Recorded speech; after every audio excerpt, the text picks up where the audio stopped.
Mad Max Fury Road, the reboot of the post-apocalyptic trilogy originally starring Mel Gibson. Apart from being an excellent action movie that won 6 Oscars and many other awards, it also has really fascinating backstory of how it was created. Only few fans know that this movie was actually decades in the making. The creator of the original saga, George Miller, already came up with the idea for Fury Road back in 1987, 2 years after the third movie, but it didn't enter pre-production till early 2000s.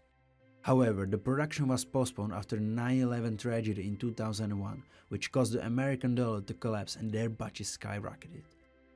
Another event that also delayed the production was the Iraq War, which caused tightened travel and shipping restrictions, making it harder to shoot abroad.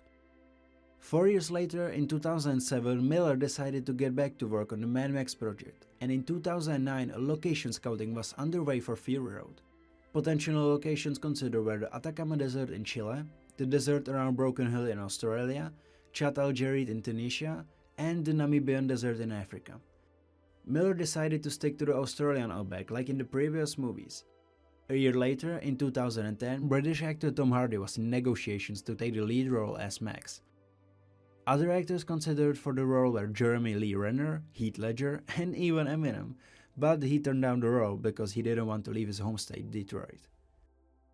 The same year, in November, the production was yet again delayed after unexpected heavy rains turned the typical arid desert into a lush green landscape.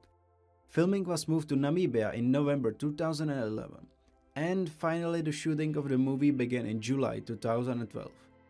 One interesting thing is that at that time Miller had no script, but he did have over 3,500 storyboards that, with the help of comic artist Brandon McCarthy, took them more than 10 years to make.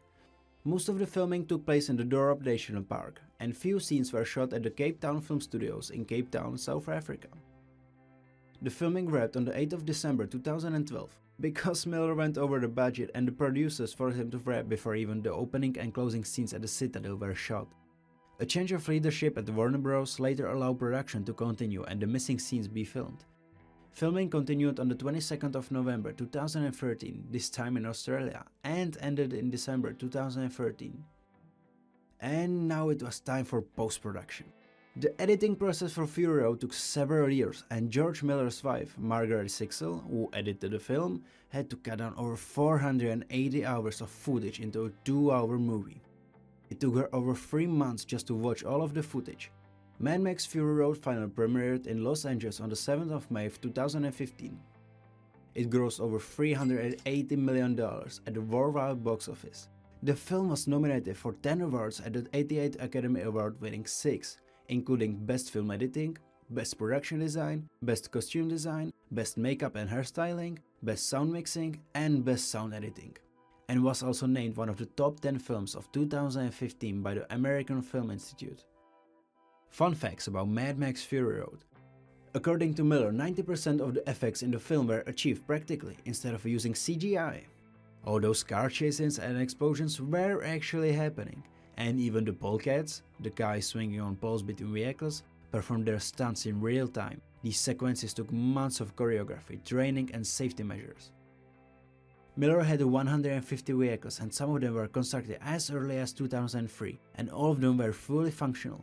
From the 150 vehicles constructed, only 88 survived to the end of the filming.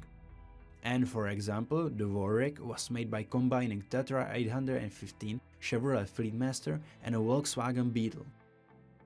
Originally, Miller envisioned Mad Max Fury Road in black and white because he felt it would amplify the stark, gritty aesthetic he was going for, but the studio wanted a color release. However, in 2016, Miller released the Mad Max Fury Road Black and Chrome edition, a monochrome version of the film, and Miller himself said it's the purest version of the movie.